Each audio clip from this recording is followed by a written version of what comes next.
He told them the ranch was theirs too. They didn't believe him for a year. The gate latch had been broken since October and I kept meaning to fix it. That's the honest start of this.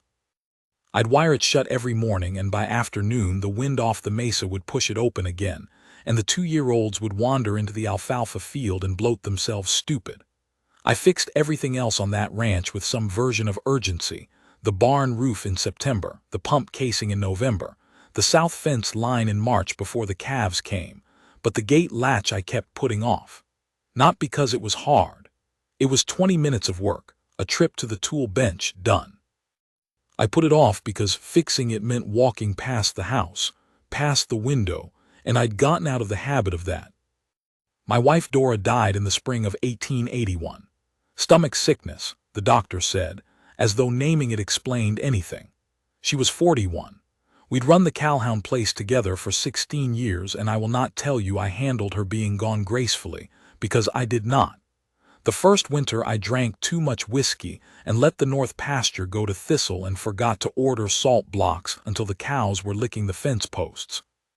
My foreman Wade, who was 63 and had worked the Calhoun place since before I bought it, covered for me in a dozen small ways without ever saying he was doing it.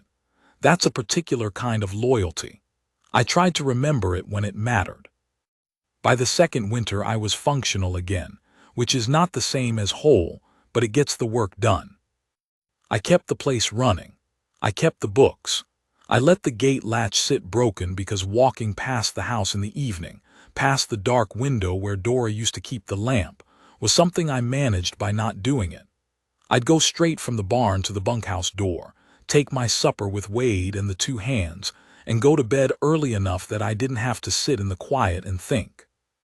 That was the version of my life in March of 1882, when Emmett Garfield rode out from Harlow to ask if I had room for a woman and her daughter. Emmett ran the feed and dry goods in town. He was a decent enough man, cautious with money and cautious with words, which meant when he rode 4 miles out to ask you something he meant it seriously. He sat on his horse at my fence. The gate was wired shut, as usual, and he explained the situation in the plainest terms. A woman named Clara Voss had arrived in Harlow 3 weeks prior with a 12-year-old girl named Nora and a trunk and a carpetbag. Her husband had died in Kansas, something to do with a debt and a man who came to collect it. She had a sister in Harlow she thought would take her in. The sister turned out to have a husband who thought otherwise. Clara had been sleeping in the storeroom behind Emmett's shop since then, doing mending for a few cents a week, and Emmett and his wife had run out of room in both conscience and practicality. "She's not looking for charity," Emmett said. He was careful to say that. "She can cook, she can sew, she can keep books."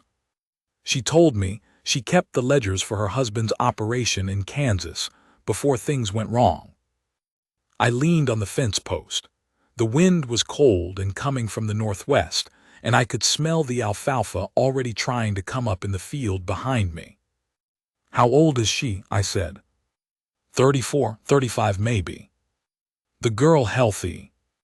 "Sharp as a tack and twice as pointed," Emmett said. "She helped me inventory the feed sacks last week. Did it faster than my boy." I thought about the house. I thought about the dark window and the lamp that wasn't in it anymore. I thought about the gate latch I hadn't fixed and the way I'd organized my days to avoid walking past that window.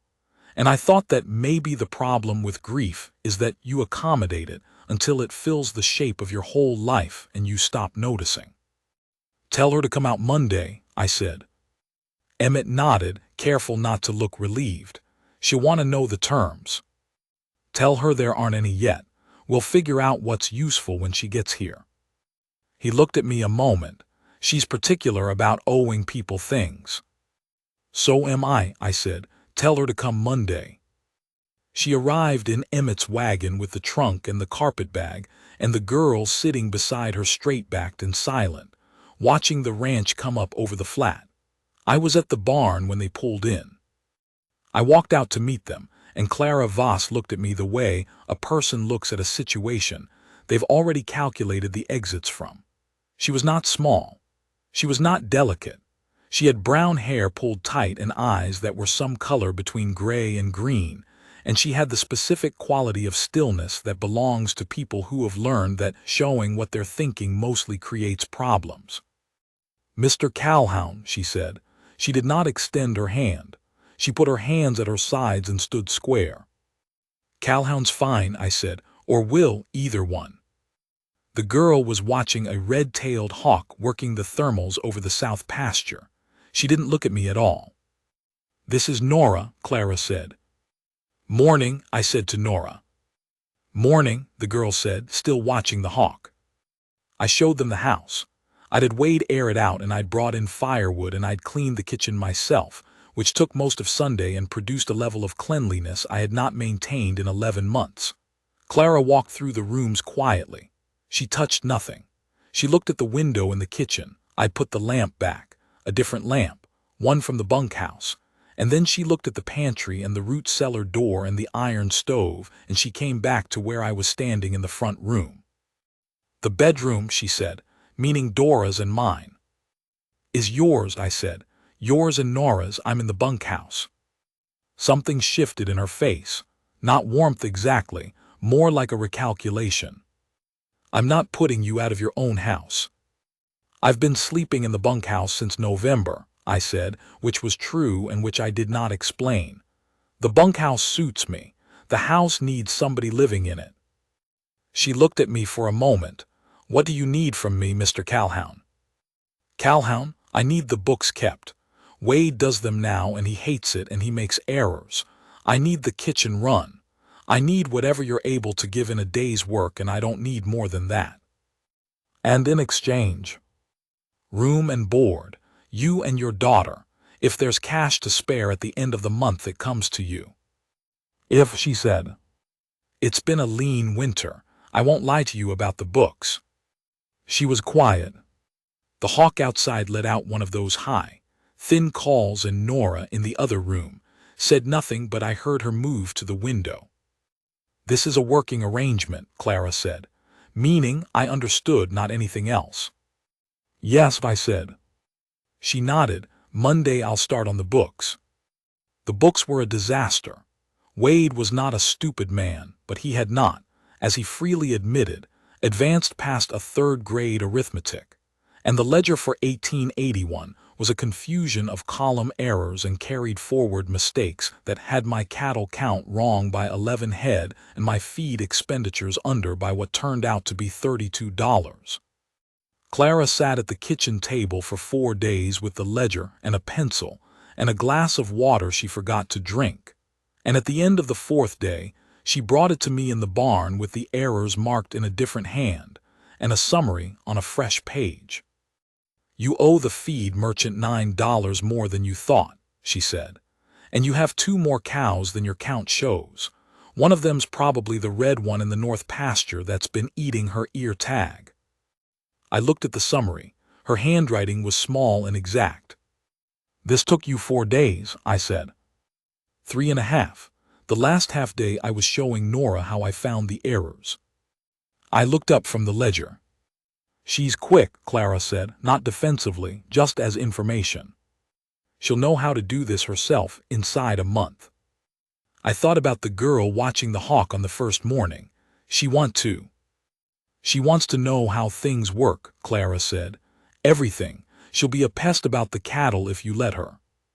"Let her," I said. Clara looked at me. That recalculating look again, the one I was learning, meant she was deciding whether something was genuine. "She'll ask questions." "Good," I said. Nora was, as advertised, a pest. Within 2 weeks she had learned the names of all 22 cows, which was more than either hand could manage, and she had opinions about the gelding I used for the near pasture work that were inconvenient because they were mostly correct. She told me the gelding had a sore on his left rear pastern that I'd been calling a bruise, but that she thought was a nail puncture. She was right.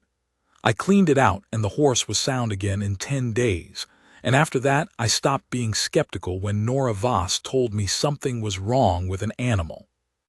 She didn't talk much. She watched. She had a serious, considering face like her mother, and she laughed rarely, but when she did it was sudden and real, and it made Wade grin every time without fail. Wade liked them both. He was not a man who warmed to strangers quickly, but he'd taken to the Voss women inside the first week in the way old working dogs take to people who don't make sudden movements and mean what they say.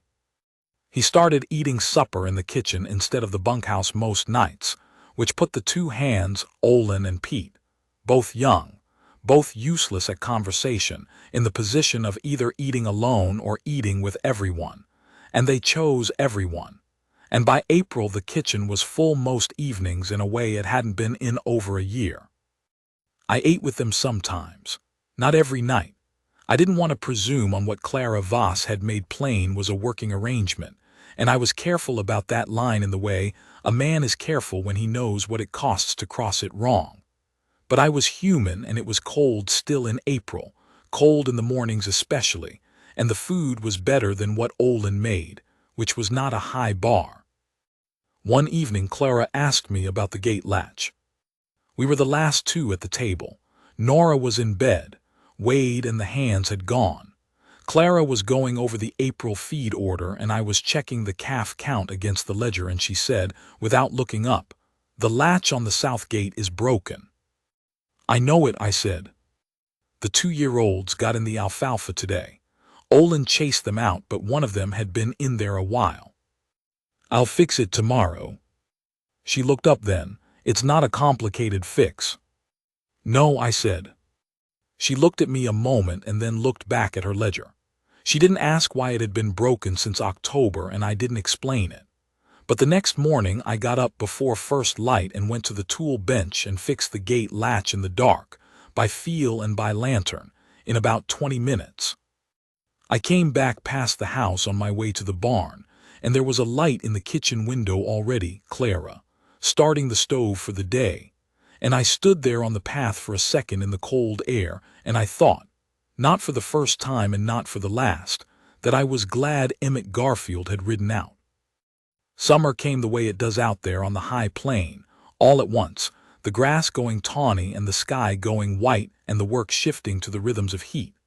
I was up at 4:30 every morning, and so was Nora, usually. She'd be at the barn before me half the time, checking on a heifer she'd appointed herself in charge of, or working on a sketch of one of the horses in a small notebook she carried. The sketches were good. Exact in the way a drawing is exact when the person doing it has truly looked at the thing, not just looked at the idea of it. She drew horses the way they actually stand. One hip dropped, weight shifted, the particular way a horse holds its head when it's bored or when it's listening for something. She drew them the way her mother kept books, with no extra motion, nothing wasted. I got used to those early mornings. I got used to the sound of the house being lived in, the lamp lit in the kitchen before sunrise, the iron stove going, the smell of coffee coming across the yard on the cool air.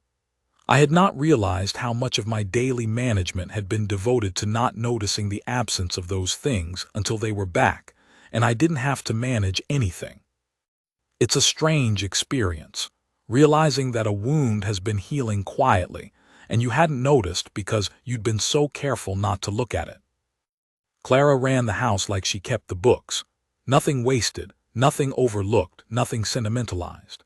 She was not cold, she was kind to the hands and patient with Nora, and she had a dry humor that came out sideways when she wasn't being careful, a quick observation about something ridiculous that she'd offer in a flat voice, and then watch the room react while she kept her own expression even.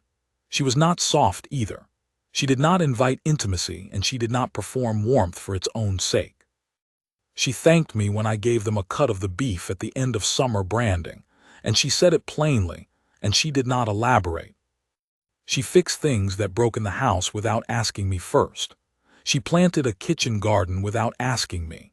She asked about the soil in the east plot, and then planted it in a particular way she said would hold moisture better through the dry stretch in July, and she was right, and I noticed she was right, and she noticed that I noticed, and that was how most things went between us that first summer.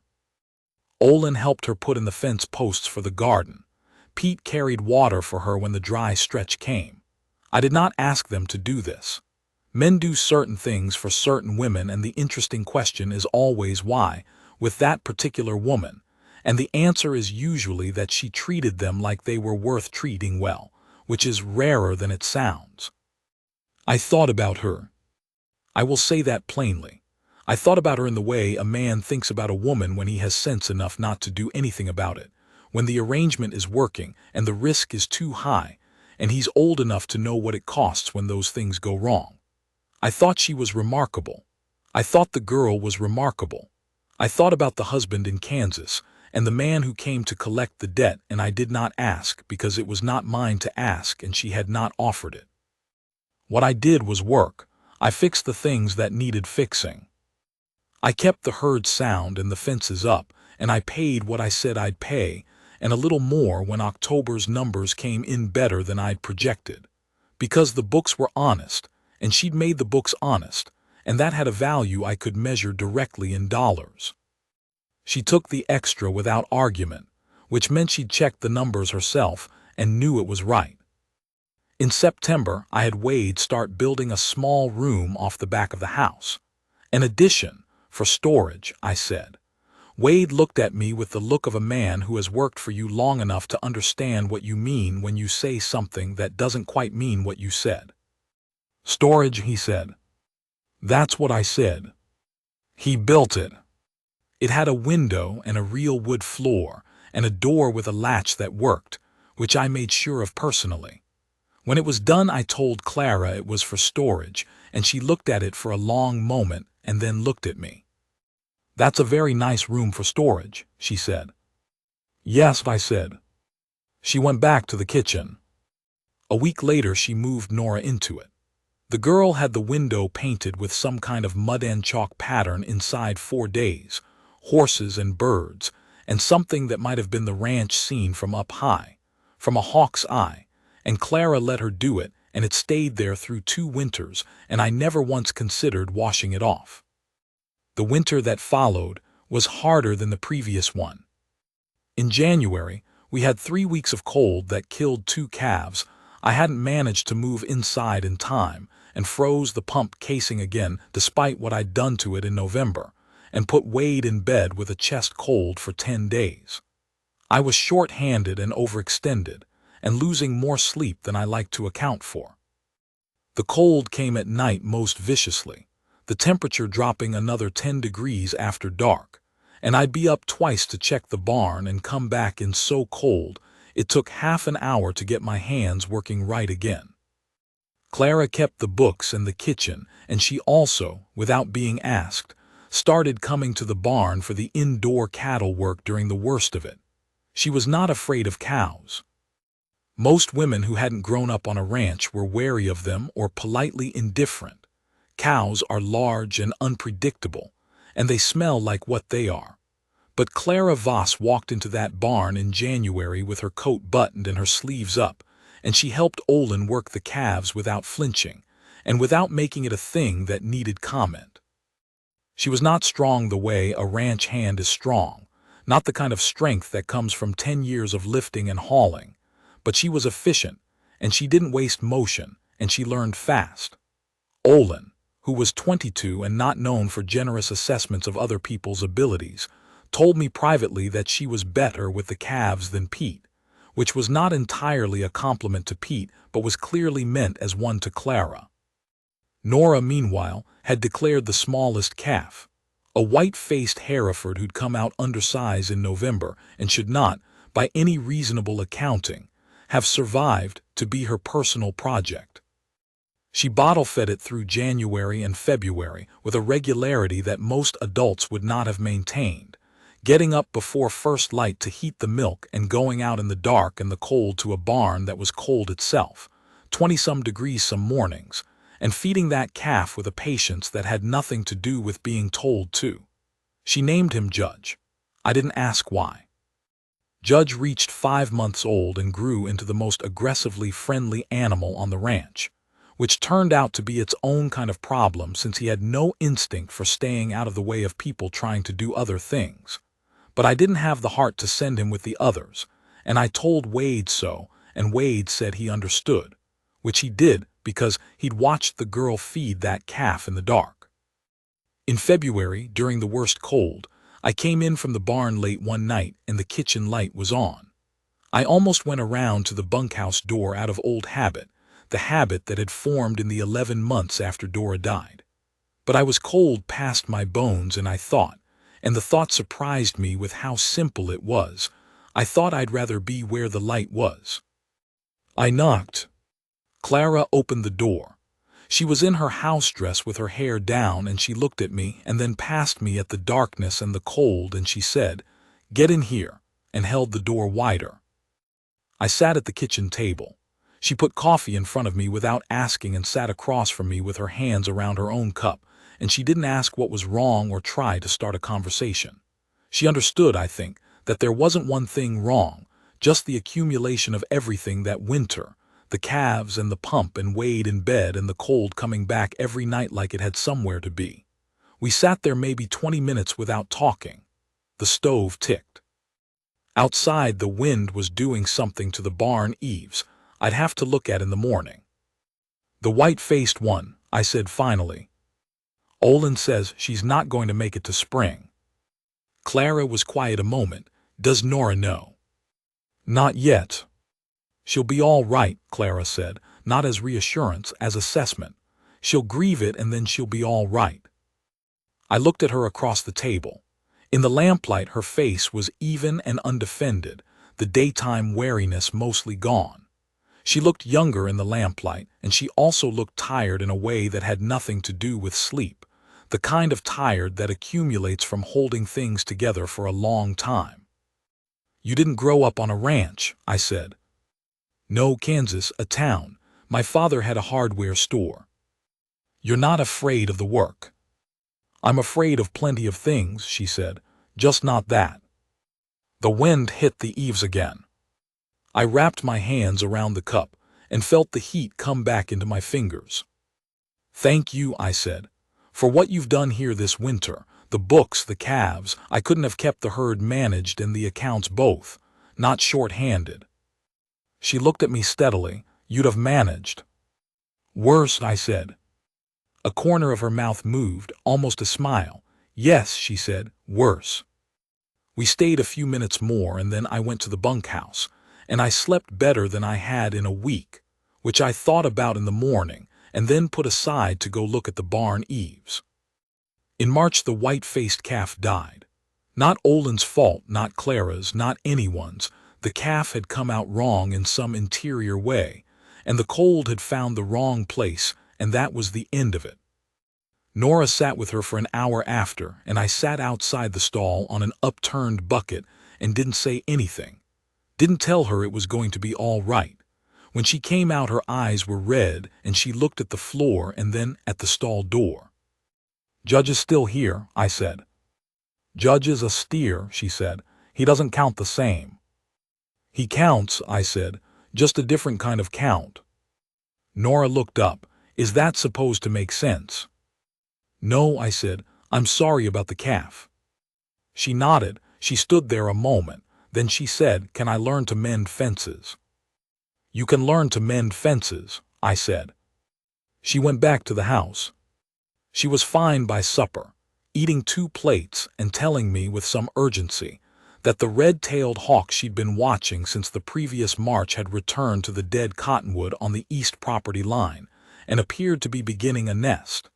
She'd been monitoring the cottonwood since February and hadn't told me because she thought I might cut it down. I told her I'd known about that cottonwood for 2 years and wasn't going to cut it down. She looked at me like she was revising something she'd already decided. I didn't know that. "There's a lot you don't know about this place yet," I said. "I'll know it eventually," she said, and there was something in the way she said it, not a boast, just a statement of intent, that made me think she probably would. She had her mother's way of meaning what she said. Spring came slowly that year, as if it knew what it was following. The snow came off the north pasture in patches, the ground staying frozen underfoot for most of March, and thawing out in a way that turned the yard into mud and left the cattle standing in it to the fetlocks. But the calf crop was better than I'd hoped given the winter, and the books Clara had put in order the previous spring were still in order, and the south fence line held, and by April the grass was coming. I found Clara at the kitchen garden fence one evening in late April. The sun was going down behind the mesa, and the light was doing that particular thing it does in that country when it hits at a low angle, turning everything gold-edged, making familiar things look like they've always been there and always will be. Clara was looking at the beds, deciding something, using a stick to draw lines in the dirt beside her feet, planning her rows. She had her hair coming loose from the pin at the back of her head, and she hadn't heard me come up across the yard. I stood there a moment without saying anything. I had not planned to say anything. What I said came out without planning, and I would be a liar if I claimed otherwise. "Clara," I said. She turned. "I told you this ranch was yours too, that first week you were here." She looked at me. The stick was still in her hand. "I meant it as a working arrangement at the time," I said. "That's what I meant when I said it, but I don't think that's what I mean now." She was very still, the kind of still that means she was thinking, not that nothing was happening inside it. "What do you mean now?" she said. I had not prepared an answer for that. I stood there in the gold light feeling 61 years old and not particularly graceful about any of it, aware that I was not a young man, and that I had nothing to offer that was showy or easy. What I had was this place and my word, and whatever I was worth after 16 years of making a ranch work, and 1 year of almost not making anything work at all. "I mean you could stay," I said, "not as a working arrangement. Not as something with terms. You and Nora, I'm not asking you to do anything different than what you're already doing. I'm asking if you'd be willing to do it as yours, actually yours." She looked at me for a long time. The wind moved across the garden beds, and the smell of the turned earth came up, the particular smell of ground that's been worked and is going to be useful. "You said that a year ago," she said finally, "almost exactly." "I know it. I thought you were being kind, managing a situation so I didn't feel like a burden." "I was being kind," I said, "and I meant it." "I didn't believe you," she said. It was not an accusation and it was not an apology. It was a statement of fact, offered the way she offered most facts, plainly, without decoration. "I know that too," I said. She looked back at the garden. She looked at the house. She looked at the barn, where Judge was beginning his particular evening complaint about the feed time being overdue. Then she looked at me, and what was in her face was something I had not seen from her before, not in a full year of daily company. Something that was not caution and not recalculation but was, I thought, recognition. Like she was looking at something she'd been examining sideways for months and had finally decided to look at straight. "Nora will want to know," she said. "She can know," I said. "She'll have questions. She always has questions." The corner of Clara's mouth moved, that almost smile I'd first seen in February beside the stove, and then it went further. It became an actual smile, plain and unguarded, and it was brief but it was real, and I think it was the first time in a year that I'd seen her face without any of the careful management behind it. She took one step forward. She put her hand flat against my chest, just below the collar bone, and she looked at me the way she looked at the ledger when she'd found the error, like she'd confirmed what she'd suspected, and the confirmation was satisfying rather than surprising. "I think I knew it was true," she said. "I just needed to see it long enough to be certain." I put my hand over hers. I didn't say anything. There was nothing to say that would add to what was already there. Her hand was warm through my shirt and her eyes were level with mine, and she was not asking me for anything, which is how I knew it was real. A woman who wants something from you asks for it with her eyes even when she's not asking with words. Clara Voss was not asking for anything. She was telling me something she'd decided. We stood like that for a couple of minutes, maybe longer, in the evening light with the wind coming off the mesa, and Judge making his complaint in the barn, and the hawk somewhere above us working the last thermals of the day. We married in June. Small ceremony, just Emmett and his wife and Wade and the two hands and a circuit preacher who arrived late and smelled like he'd ridden hard through a rainstorm, which he probably had. Nora stood beside her mother in a dress Clara had made from the good fabric she'd been saving, and Nora bore the whole proceeding with her customary serious attention, and afterward told me, with some care, that the preacher's horse had a problem with his near foreleg that someone should probably look at. "You want to look at it?" I said. "I already did," she said. "I told the preacher about it. He said it was fine." "Was it fine?" "No," she said. "There's heat in the joint. He's been riding him too hard on ground that's still soft from the thaw and the horse needs rest." I said. "I think he just doesn't like being told about his horse by a 12-year-old girl," she said. "Probably right," I said. "Some men are like that." She looked at me with that level, assessing look she'd gotten from her mother. "Are you like that? You still talk to me about the horses, don't you?" She considered it. "Yes." "There's your answer," I said. She thought about this a moment and then went back to watching the preacher load his horse with a critical eye, her notebook already in hand, and I stood there in the June sun with my wife beside me. My wife. A word I had not said aloud in 14 months and which felt, that afternoon, both entirely new and like something that had always been right, and I thought about the year that had gotten us to this particular June afternoon. The gate latch, the books, the February night and the coffee and the wind in the eaves. Nora and the white-faced calf and the hawk in the cottonwood. The room Wade built that was for storage. The garden fence in April and Clara's hand flat against my chest and her eyes telling me what she'd decided. Wade behind me was not crying. He was absolutely not crying.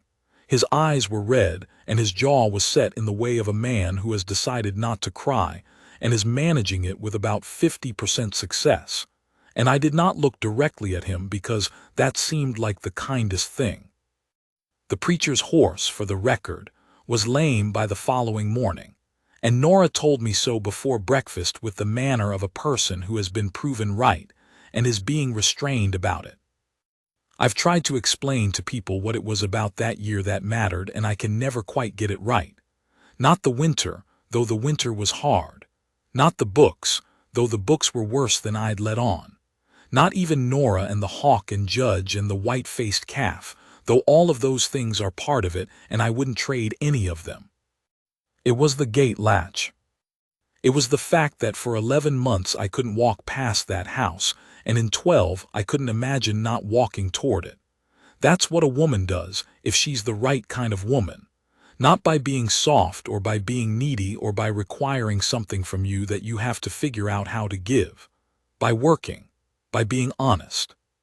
By being exactly what she said she was, and letting you discover that what she said she was is what you needed, which you didn't know until you found it. She didn't rescue me the way people mean when they say that. She didn't pull me out of anything. What she did was show up and do the work and be real in the house and let me find my own way back toward the light she kept in the kitchen window, and when I got there she was just there, not making a production of it, not asking me to account for how long it took. I had told them that first week that the ranch was theirs too. I had meant it as a practical statement about an arrangement. And Clara had not believed me, which was fair, because she had no reason to believe a man she'd known for a week, a man she owed shelter to and who could reclaim that shelter any time he chose. She had no reason to believe it until she'd watched me long enough to know whether I meant what I said. She watched me for a year. I didn't know I was being watched that carefully. I was just doing what needed doing, fixing what was broken, paying what I owed, being straight about the books and straight about the herd and straight with her and her daughter when they asked me something. I was just living the way I'd always lived, which was the only way I knew, and she was watching to see if I lived that way consistently. If the man at the fence post at 6 in the morning was the same man at the table at 6 in the evening, and the same man in the barn at midnight when a calf was coming wrong, and there was no audience. I was, That's all I can tell you about it. The ranch was hers. It had been for a year before she believed it. That's how it is with something real. It doesn't need you to announce it. It just needs you to mean it and hold still and let the other person find it in their own time. Some things can't be rushed and shouldn't be. Trust is one of them. Clara Voss took a year to be certain, and then she put her hand on my chest in the evening light by the garden fence and told me what she'd decided, and that was worth every month of the year that preceded it. She found it. She stayed. That was enough. It was more than I'd had any right to expect, and I knew it, and I did not take it for granted, not a single morning from that June onward. The hawk came back to the cottonwood every March for 6 more years. Nora documented every nest, every clutch, every fledgling, in a series of notebooks that got more precise as she got older. She could tell you the clutch size by year and the survival rate, and what color the tiercel's tail bands were, and what she estimated to be the hunting radius in each season based on where she found the casts. I understood maybe a third of what she told me about it. I told her so, and she explained it again slower with a patience that was entirely her mother's, and I still didn't entirely understand, but I listened, and she knew I was listening, and that was its own kind of education for both of us. Clara beside me at the fence on a March evening, watching Nora watch the nest. Her shoulder against mine, not leaning, just there the way a thing is there when it belongs. The light going the way it goes in that country at the end of the day, long and gold and honest. That's where this ends. I want to back up and tell you something about Wade, because he's part of this and I haven't given him his due. Wade Prude had been on the Calhoun place since 1866, when I bought it from a man named Calhoun who was trying to get west before his debts caught him. Wade came with the deed the way some things come with a place. The broken gate, the peculiar lean of the hay barn that meant you had to be careful how you stacked the bales. And Wade, who had been there so long he knew every inch of the fence line from memory and could tell you, without walking it, exactly where it was likely to need work in the spring. He was not an easy man to know. He was spare with words in the way of a man who learned early that talking didn't get the fence mended, and he had opinions that he expressed sideways when he expressed them at all, by doing things or not doing things rather than by saying so. He didn't like being thanked. He didn't like apologies. What he liked was being treated like he knew what he was talking about, which he did, and being left alone when he wanted to be alone, which he wanted to be often. After Dora died, he had covered for me without saying he was covering for me, and I've already told you that. But what I haven't told you is that during the winter I didn't do much right. He also kept an eye on me in the way you keep an eye on a man you're worried about without wanting him to know you're worried, because he was the kind of man who'd have shrugged off the concern and resented the watching. He made sure I ate. He put a bottle of decent whiskey in the bunkhouse in December and a different bottle in February, and he didn't say a word about either one, just left them there, which was his way of saying something he wasn't going to say with words. When Clara and Nora arrived, he did not make them feel welcome in any obvious way. He was courteous, the way a man is courteous when courtesy is a form of respect and not a form of performance, and he kept his distance for the first 2 weeks. But I noticed him watching them, watching Clara work, watching Nora with the horses, with the same quiet attention he gave to any new element on the ranch. He was seeing if they fit. If they belonged to this particular piece of ground in the particular way that people either belong to a place or don't. And there's no predicting it in advance, and no arguing with it after. By the 3rd week, he was eating supper in the kitchen. He never explained this change, and I never asked him to. I will tell you that on the first night he ate in there, Nora asked him something about the east fence line, something about a section of it she'd seen from a distance and thought looked wrong, and he told her about it in detail, the whole history of that section, and why it leaned the way it leaned, and she listened with her elbows on the table and her chin in her hands, and asked a follow-up question that told him she'd understood what he'd said, and something in his face relaxed in a way I hadn't seen in a year. People think loneliness only happens to people who are alone. Wade was around people every day. Loneliness is about being seen and understood, not about proximity. And the Voss women saw people clearly and understood what they were seeing. And a man who's been seen clearly after a long time of not being seen, that's a particular kind of relief, like cool water on a burn. I should tell you about one evening in July that I've thought about more than most. We'd had a dry stretch through most of the month, the grass going dull and the cattle working harder to find what they needed, and I'd been moving the herd between pastures every few days trying to keep them on what grass there was. It was hot work, the kind of July heat that gets inside your shirt and stays there, and I came back to the barn late one afternoon with Olin and Pete, and we unsaddled and brushed down in silence, because none of us had much left to say. I came into the yard and Nora was at the well, drawing water, and she said without turning around, "Mama's been watching the northwest all afternoon." I looked northwest. The sky had been clear all day, that washed-out white of deep summer heat, but there was something building out there above the mesa, a darkness coming up along the bottom edge of the sky that I hadn't been able to see from the lower pastures. "Storm," I said. "Maybe," Nora said. She handed me the full bucket. She said to ask you what you thought the cattle needed. I looked at the sky a while. The darkness was moving. "They need to come in closer," I said. "The north pasture has a gully they get into when it storms. If there's flash water coming off the mesa, they'll be penned." Nora was already putting the bucket down. "I'll go tell Olin," she said. I caught her by the collar gently. "You know how to move the herd." She looked at me. "I've watched." "That's not the same thing." "I know how," she said. With her mother's particular flatness, that meant she'd already thought it through and was not interested in debating her own competence. I let her collar go. "Stay with Olin," I said. "Don't go ahead of him." She went.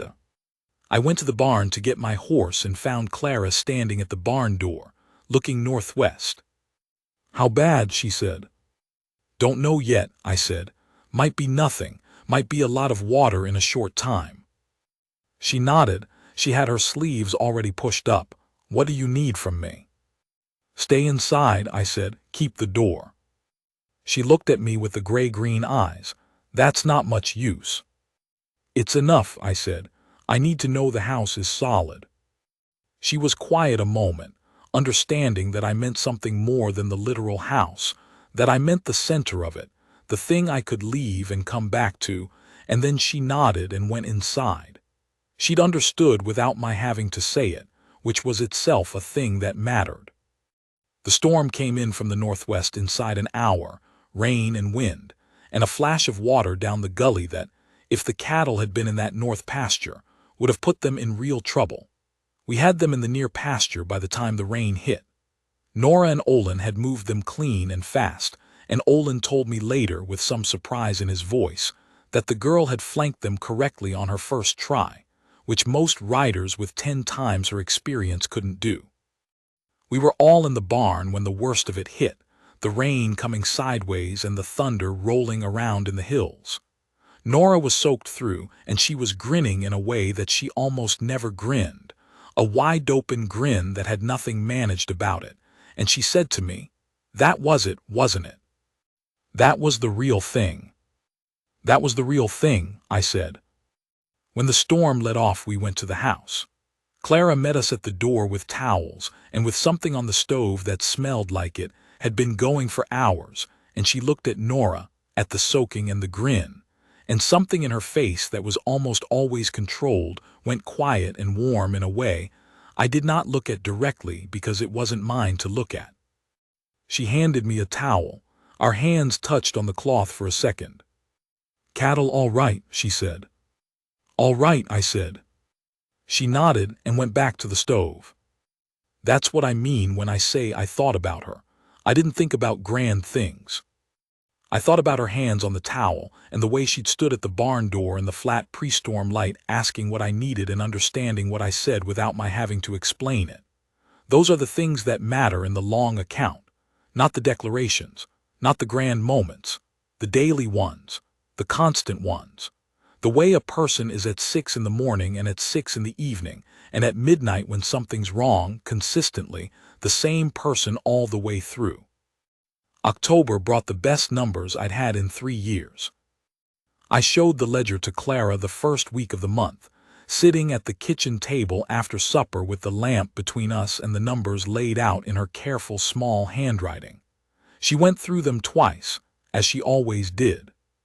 She had a habit of going through numbers twice, once to read them and once to test them. That I had come to understand was not distrust but precision, the same instinct that made her check her work in the columns before she brought me anything. "You're solvent," she said. "I'm more than solvent," I said. She looked at me. "Wade says it's the best fall we've had since '78, I said. "Better calf crop than last year. Less loss over winter because the books were right about where we stood coming into it." She looked at the ledger again. "The kitchen garden saved money in July and August," she said. "That's in here too." "I know it is," I said. She was quiet a moment, doing the arithmetic of credit in a way that was completely her own, not false modesty, and not taking more than was hers, just being accurate.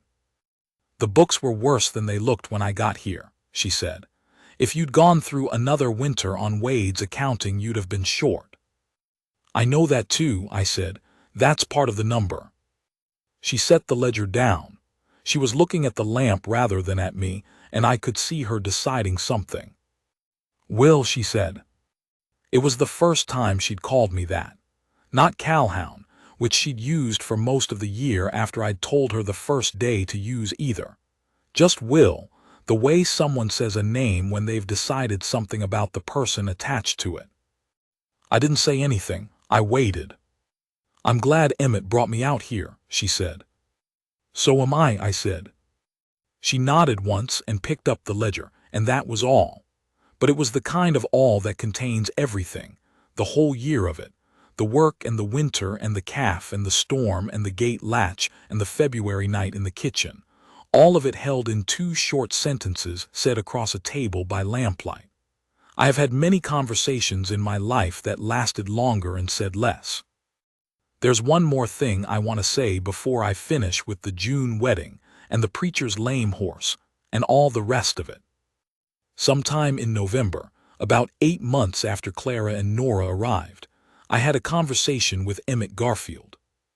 He'd ridden out on some business about the winter feed order, and after we'd settled the numbers we stood at the fence for a few minutes in the thin November sun, the way men stand when they've finished the thing they came to do, but aren't quite ready to ride.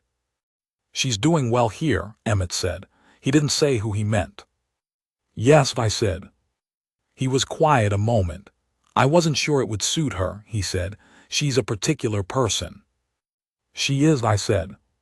"She kept herself to herself in town. People thought she was standoffish." He paused. "She's not standoffish, she's just careful." "I know it," I said. He nodded. He was looking at the house, at the lit kitchen window, at the kitchen garden that was bare now in November but whose fence posts were solid and square in a way they hadn't been before Clara planted it. "The girl's taken to the place," he said. "The girl's taken to everything," I said. Emmett looked at me sidelong. "You seem different," he said. I didn't answer that directly. I just said, "It's good to have the house running right." He nodded again, understanding more than I'd said, and we shook hands, and he rode back toward Harlow, and I went back to the barn, and then, as I did every day by then without thinking about it, I walked past the house on my way to the bunkhouse, and I looked at the lit window the way you look at something that's yours and that you're glad is there. Not mine the way a possession is yours. Mine the way home is yours, which is a different thing entirely. Home is yours because you chose it and it chose you back, because you put your work into it and it gave you its quality in return, because the particular people in it are the particular people you choose over any other arrangement life might have offered you. That's what this place had become. That's what they had made it by being there. I fixed the gate latch in October of 1882. The wind never blew it open after that. The 2-year-old stayed out of the alfalfa, and the small disaster of the bloat did not repeat itself. And every morning when I walked past the south gate on my way to the near pasture, I looked at the latch and thought about the 20 minutes it had taken to fix it, and the 11 months I had put that off. And I thought that grief does strange things to a man's sense of what matters and what doesn't, and that what gets you out of it is not time exactly, but the return of reasons. Clara gave me reasons. Nora gave me reasons. The honest books and the kitchen garden and the storm-moved cattle and the February coffee and the October ledger and the November conversation with Emmett at the fence. All of it added up, day by day, in the way that the real things add up, not in grand gestures but in the daily evidence of people being who they said they were. By the time I stood at the garden fence in April and said what I said, I had been certain for months. I just needed her to be certain too. And she needed a year, and she took it, and I am glad she did, because certainty earned over time is worth more than certainty offered quickly, and I think we both knew that. 61 years old, standing in the April light, saying something without planning to. Her hand on my chest, warm and still. Both of us certain. That's the whole of it.